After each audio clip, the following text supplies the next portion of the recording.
From the shadows, Commander Maya Chen stood at the observation deck of Helios Station, her eyes fixed on the holographic display showing the vast emptiness of the Kuiper Belt. 15 years ago, she had been a junior officer in Earth's Defense Force. Today, she commanded humanity's last hope, hidden among the icy planetesimals at the edge of the solar system. "Commander, the morning briefing is ready," Lieutenant James Hayes said quietly, approaching from behind. His face, once youthful and bright, now bore the weathered look of someone who had seen too much in too little time. "How bad is it today?" Maya asked, taking the data pad from his hands.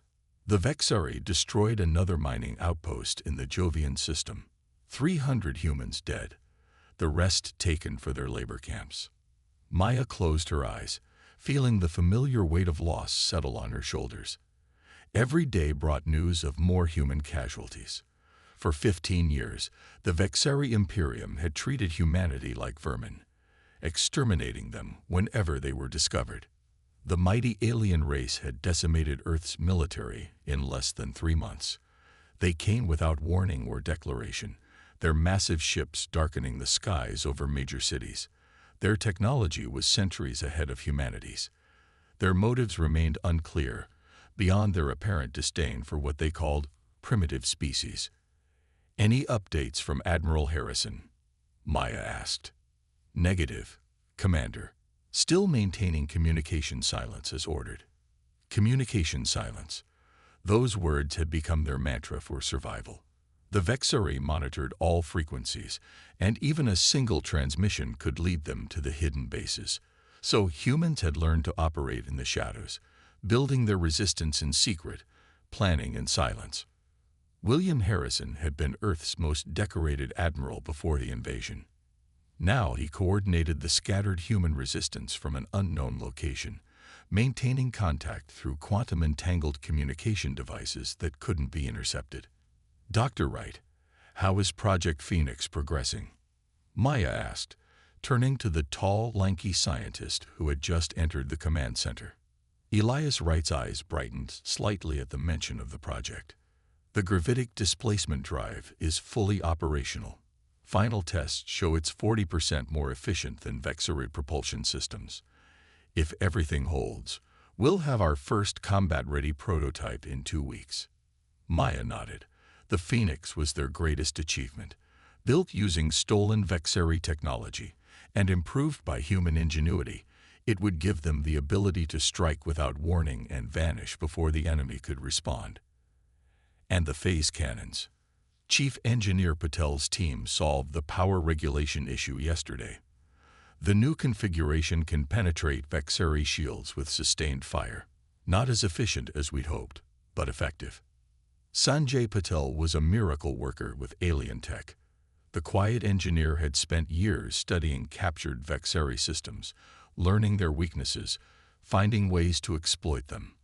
Maya walked to the tactical display, studying the holographic representation of the solar system. Red markers indicated known Vexari positions. Blue dots showed suspected human settlements. Most of the map remained empty, vast regions where anything could be hiding. "We're not the only ones building in secret," she said quietly. "Intelligence suggests at least 8 other resistance bases, each working on different projects." "Do we know what they're building?" Wright asked. "Admiral Harrison keeps everything compartmentalized. If one base falls, it can't compromise the others. But rumors mention specialized weapon systems and even biological countermeasures." Wright moved closer to the display. "Sometimes I wonder if the Vexari know we're out here." "They must suspect something," Hayes interjected. "They think we're broken," Maya replied. 15 years of silence has made them complacent. They see us as defeated, scattered, no threat worth their attention. A soft alert echoed through the command center. Maya immediately moved to the communication station. Even with their strict protocols, they maintained passive sensors, listening for any sign of danger. "Commander, we're picking up an encrypted burst transmission. Human origin," reported Communications Officer Sarah Chen, no relation to Maya. "It's using old Earth military codes." Maya's pulse quickened. Coded transmissions were rare and always significant. Can you decode it? Sarah's fingers moved across the console with practiced efficiency. After a tense minute, she looked up. It's from Olympus Base. The Phoenix is ready for deployment. Admiral Harrison has authorized Operation Daybreak. The command center fell silent. Everyone knew about Operation Daybreak, the moment when humanity would finally break its silence and strike back against their oppressors. Dr. Wright stepped forward. Commander, if we're going active, we need to accelerate our timeline. I have something you need to see. In his laboratory, Wright pulled up schematics of vexillary biology that had taken years to compile from autopsies of dead aliens. We've discovered something critical. The vexillary communicate using a sophisticated form of quantum entanglement built into their nervous systems. It makes their reaction times nearly instantaneous in battle. He pointed to a cluster of neural tissue at the base of their elongated skulls. But it also creates a vulnerability. Maya leaned closer to the display. What kind of vulnerability? A specific energy frequency disrupts their neural network. It won't kill them, but it will disorient them, break their perfect coordination. I've developed a modification for the Phoenix's weapon systems. We can blind their hive mind temporarily. Maya's mind raced with possibilities. How long will the effect last? Minutes at most. But in space combat, minutes are an eternity. Maya finished. This could change everything. 3 days later, Maya stood on the bridge of the Phoenix, humanity's secret weapon against the Vexari. At 300 meters long, it was smaller than a Vexari destroyer, but packed with innovations born from human desperation and creativity. Its dark hull absorbed all scanning wavelengths, making it virtually invisible to sensors. Its gravitic drive could accelerate to near-light speed in seconds. And now, it carried Wright's special weapon, something the Vexari couldn't anticipate. All systems are green, Commander, reported Lieutenant Hayes from the weapons station. Phase cannons charged and ready. Excellent. Lieutenant Rodriguez, what's our engine status? Elena Rodriguez looked up from her engineering console. Gravitic drive is stable, Commander. We can go from 0 to light speed in 4.2 seconds. The Vexari won't know what hit them. Maya nodded, feeling the weight of the moment. The Phoenix represented 15 years of suffering, sacrifice, and stubborn human resilience. Our target is the Vexari outpost on Callisto, Maya informed her crew. Intelligence suggests they're using it as a forward base for operations throughout the Jovian system. This isn't just about vengeance. It's about gathering intelligence and testing our capabilities. She turned to the main view screen, where their objective waited in the distance. All hands, this is your commander. Today we strike back. Today we show the Vexari that humanity is not defeated. The bridge crew responded with quiet determination. After 15 years of hiding, they were finally going to fight. Incoming transmission from Admiral Harrison, Sarah announced. Quantum entanglement channel. William Harrison's weathered face appeared on screen. Once a robust man with a booming voice, years of guerrilla warfare had left him gaunt, but no less commanding. Commander Chen, you are cleared for Operation Daybreak. Make this count. Yes, Admiral. We won't let you down. The transmission ended, and Maya took a deep breath. Helm, set course for Callisto. Engage stealth systems. The Phoenix moved silently through space, its advanced systems masking every trace of its passage. In the ship's armory, a strike team of 30 Marines prepared their weapons for possible boarding actions. Distance to target, Maya asked. 10,000 kilometers and closing, reported the tactical officer. The outpost consists of 1 command center and 2 supply depots. There's a small Vexari patrol ship in orbit. Maya studied the tactical display. Even 1 Vexari patrol ship carried enough firepower to destroy a pre-invasion human cruiser. But the Phoenix was different. Target the patrol ship first. Prepare Wright's neural disruptor. The Phoenix closed the distance without detection, a ghost in the void. 1,000 kilometers. The tactical officer counted down. Still undetected. Fire neural disruptor, then immediately follow with phase cannons, Maya ordered. A pulse of energy invisible to human eyes erupted from the Phoenix, washing over the Vexuri vessel. On screen, they could see the alien ship suddenly begin to drift, its movements erratic. Direct hit.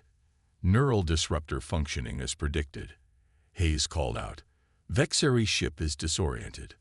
Fire phase cannons. Beams of coherent energy lanced out from the Phoenix, striking the Vexuri patrol ship in its vulnerable engine section. The alien vessel shuddered, then exploded in a brilliant flash. Target destroyed, Hayes reported, his voice steady despite the momentous achievement. No distress signal detected. Begin scan of the outpost, Maya ordered. I want to know exactly what they're hiding down there.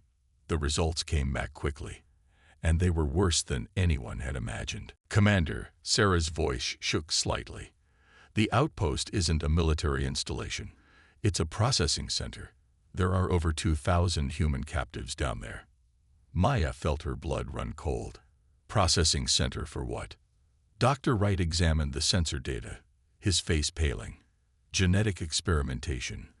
The Vexari aren't just using humans for labor. They're trying to integrate human genetic material into their own. They're harvesting us. The bridge fell silent as the implications sank in. This wasn't just occupation or exploitation. This was systematic biological exploitation on a scale they hadn't imagined. Prepare the strike team, Maya ordered, her voice hardened by resolve. We're going down there, and we're bringing those people home. As the Phoenix positioned itself for the assault on the Callisto facility, Maya knew this discovery changed everything. The Vexari weren't just conquerors, they were harvesters, and humanity had just found its voice again. The silent years were over. The fire of resistance was about to spread across the solar system, igniting the flame. The return to Helios Station was somber despite their victory. The Phoenix had rescued 1,873 humans from the Callisto facility, men, women, and children who had endured unspeakable horrors as Vexari test subjects. Medical teams worked around the clock to treat the survivors, many of whom bore the scars of genetic experimentation. Maya stood in the medical bay, watching Dr. Layla Sharma tend to a young girl no more than 10 years old. The child's skin had an unnatural bluish tint, evidence of Vexari DNA integration attempts. Will she recover? Maya asked quietly. Dr. Sharma's expression was grim. Physically, yes. The genetic modifications are superficial, but the psychological trauma. She shook her head. Some wounds don't heal as cleanly. Maya placed a hand on the doctor's shoulder. But they heal. Humans are resilient. Commander Chen to the command center, came the announcement over the station's comm system. In the command center, Admiral Harrison's hologram waited alongside an image that made Maya stop in her tracks. Next to the Admiral stood a tall, willowy being with iridescent skin and 4 arms, a species Maya had never seen before. Commander Chen, Harrison began, this is Ambassador Vorel of the Sylphid Collective. The Sylphids have suffered under Vexari rule for nearly a century. They've been watching our resistance efforts with great interest. The alien inclined its head in a gesture that somehow conveyed both respect and urgency. Your attack on the Callisto facility has created an opportunity we cannot afford to waste, Vorel said, its voice melodious despite the translation. The Vexari believe themselves invincible. You have proven otherwise. The Sylphids have provided us with critical intelligence, Harrison continued. The Vexari aren't just scattered across our system. They're coordinated through a central communication hub in the asteroid belt. It's their command center for this entire sector. Maya understood immediately. Cut off the head, and the body flounders. Precisely, Vorel agreed. Your Phoenix vessel possesses technology that could penetrate their defenses. My people can provide detailed schematics of the hub's security systems. It won't be easy, Harrison warned. After Callisto, the Vexari are on high alert. General Krax has deployed 3 battle groups to hunt down the Phoenix. On cue, the tactical display updated with new Vexuri positions. The enemy was mobilizing on a scale they hadn't seen since the initial invasion. "We've stirred the hornet's nest," Maya observed. "And now we must strike before they can regroup," Harrison replied. "The hub contains the quantum network that coordinates all Vexuri forces in our system. Disrupt it, and we create a window of opportunity for every resistance cell to strike simultaneously." Maya studied the schematics Forel had provided. The hub was built into a massive asteroid, heavily defended with energy shields and automated defense systems. "We'll need more than just the Phoenix for this," she said. Harrison nodded. "You'll have it. The Artemis from Europa Base and the Orion from Mercury Station are en route to rendezvous with you. 3 ships, each with unique capabilities." Maya felt a surge of hope. 3 advanced human vessels, built in secret over 15 years. It wasn't a fleet, but it was a start. "When do we move?" she asked. 48 hours, Harrison replied. "That's how long it will take for all resistance cells to prepare for coordinated strikes across the system. Hit hard, hit fast, and disappear before they can respond." After the briefing, Dr. Wright approached Maya with a troubled expression. "Commander, I've been analyzing the data from the Callisto facility. The Vexuri experimentation on humans. It's not random. They're looking for something specific in our genetic code." "What do you mean?" Wright pulled up his findings on a nearby display. "Human neural pathways have a unique property. Our brains can form new connections in ways the Vexuri can't. They're rigid, almost algorithmic in their thinking. But we're adaptable, creative. So they're trying to steal our creativity?" Maya asked, incredulous. "Not just creativity, our potential for quantum neural connections. They want to improve their own hive mind capabilities. If they succeed..." Wright didn't need to finish the thought. A Vexuri race with human adaptability would be unstoppable. Maya felt a chill. "Then we make sure they don't succeed." 2 days later, the Phoenix rendezvoused with the Artemis and Orion at the designated coordinates. The 3 vessels couldn't have been more different in design, each reflecting the unique resources and innovations of their construction sites. The Artemis was sleek and fast, specialized for electronic warfare. The Orion was heavier, a weapons platform that sacrificed stealth for raw firepower. Together with the balanced capabilities of the Phoenix, they formed a formidable strike team. On the Phoenix's bridge, Maya addressed the commanders of all 3 vessels. "This operation has 3 phases. First, the Artemis will deploy its electronic countermeasures to create a blind spot in the hub's sensor network.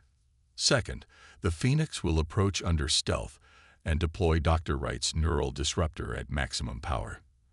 And third, the Orion will hit them with everything it has while strike teams from all 3 ships board the hub." "What's our objective once inside?" asked Captain Reyes of the Orion. "The primary target is their quantum communication array," Maya replied. "Ambassador Vorel has provided detailed schematics. A small team can reach it through maintenance shafts too narrow for Vexuri physiology." "And if we encounter resistance?" asked Commander Lin of the Artemis. Maya's expression hardened. "We've spent 15 years hiding.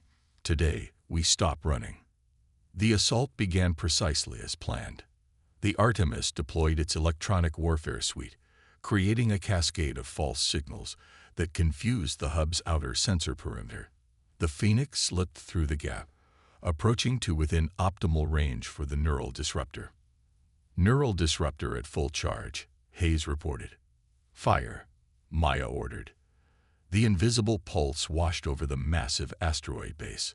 Almost immediately, the hub's defense systems began behaving erratically, firing at empty space or shutting down completely. "Disruptor effect confirmed," Hayes called out. "Estimated duration, 8 minutes. That's our window. Orion, you're up." The Orion decloaked and unleashed its arsenal, targeting the hub's external weapon emplacements with surgical precision. As defensive fire became sporadic and uncoordinated, All three ships moved into boarding position. Maya led the Phoenix's strike team personally. They docked at a maintenance airlock that the disoriented Vexari defenders had left unguarded. "Move fast," she told her team. "We have less than 7 minutes until they start recovering from the disruptor effect." They encountered the first Vexari patrol just inside the airlock. The aliens moved sluggishly, their normally perfect coordination reduced to awkward individual actions. The strike team made quick work of them with stun weapons. Maya had insisted on capturing as many alive as possible for intelligence purposes. Deep inside the hub, they'd reached a junction where the team would split. "Lieutenant Hayes, take your squad to the communication array. My team will secure the command center." Hayes nodded. "Good hunting, Commander." As Hayes led his team down one corridor, Maya and her squad continued toward the heart of the facility. According to Voral's intelligence, the command center would hold the highest-ranking Vexari in the sector, possibly even General Krax himself. They were halfway there when the neural disruptor's effects began to fade. "Commander, resistance is stiffening," came Hayes' voice over the comm. "They're starting to coordinate again." "Push through," Maya ordered. "We're too close to turn back now." They fought their way to the command center, encountering increasingly organized resistance. The Vexari were recovering faster than expected, their hive-mind connection reasserting itself. Just outside the command center, Maya's squad was pinned down by concentrated fire from Vexari defenders. "We need another way in," Maya said, studying the schematics Voral had provided. Private Jenkins pointed to a small maintenance shaft above them. "That looks like it leads to the environmental control systems for the command center." Maya nodded. "Cover me." While the rest of her team provided suppressing fire, Maya climbed into the narrow shaft. It was barely wide enough for a human and entirely inaccessible to the larger Vexari.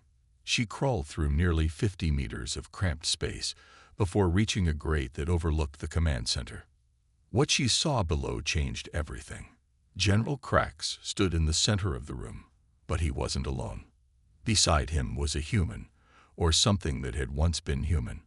The being's skin had the same bluish tint as the Callisto survivors, but much more pronounced.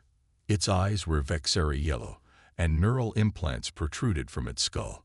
"The integration is nearly complete," the hybrid was saying. "With my consciousness melded to the Vexari collective, I can direct the assimilation of thousands more.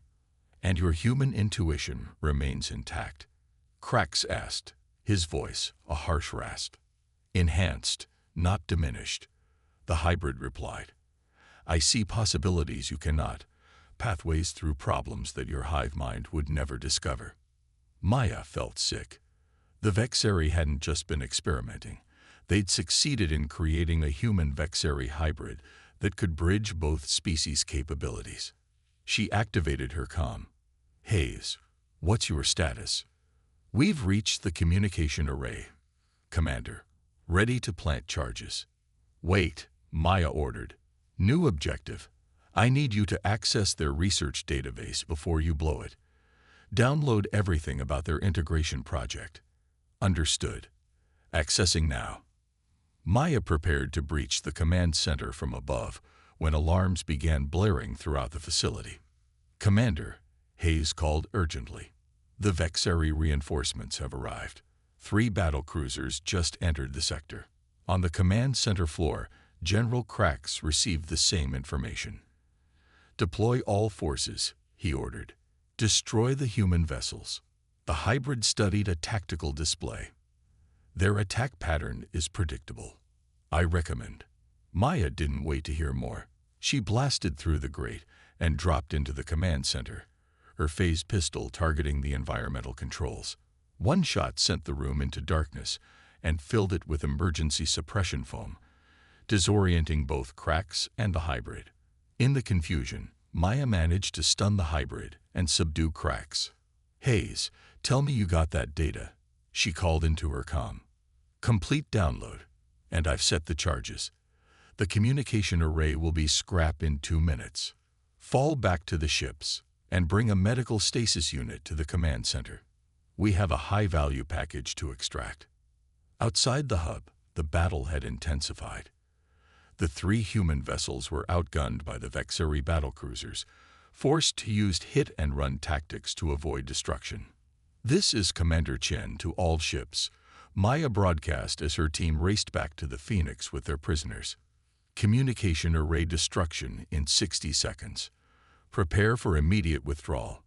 The Orion took a direct hit, its port side erupting in flames. "We're losing structural integrity," Captain Rice reported. "We can't hold them off much longer." Just as the situation seemed dire, new contacts appeared on the tactical display. "Commander," Sarah called out in disbelief.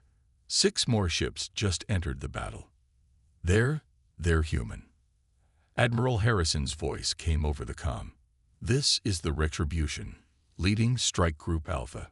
Thought you could use some help." Commander Chen. 6 more human warships, each built in secret over 15 years, converged on the Vexeri battlecruisers. They were smaller than their alien counterparts, but faster and more maneuverable. At that moment, the charges detonated inside the hub. The massive structure shuddered, and its lights flickered out. Throughout the system, Vexeri forces suddenly lost their perfect coordination as the quantum network collapsed. "All ships, press the advantage," Harrison ordered. The human vessels attacked as one, targeting the disoriented Vexeri ships with devastating efficiency. Within minutes, 2 of the 3 battlecruisers were crippled, and the third was in retreat. As the Phoenix disengaged from the hub and rejoined the human fleet, Maya looked at the tactical display with a sense of wonder. 9 human warships, not just 3, fought together for the first time. "How?" she asked when Harrison's face appeared on her screen. "Operation Daybreak was never just about one strike," the Admiral explained.